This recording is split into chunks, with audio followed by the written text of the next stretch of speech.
Chicken হোক কিংবা mutton, রবিবার দুপুরে যাই হোক কষিয়ে রান্না না করলে মনটা উসখুস করে।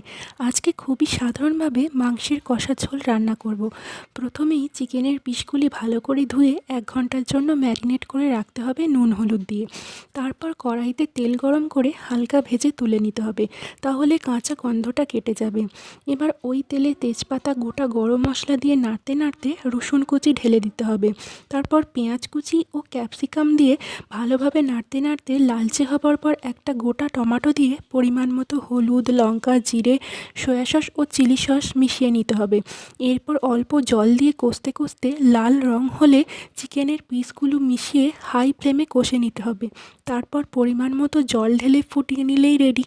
পিকনিক হোক বা বাড়ির আয়োজন, এই লাল মাংস কষার আলাদাই সুঘ্রাণ আছে। সত্যি বলতে ফ্রাইড রাইস বা পোলাওয়ের থেকে গরম ভাতের সাথেই চিকেন কষা খেতে সবথেকে বেশি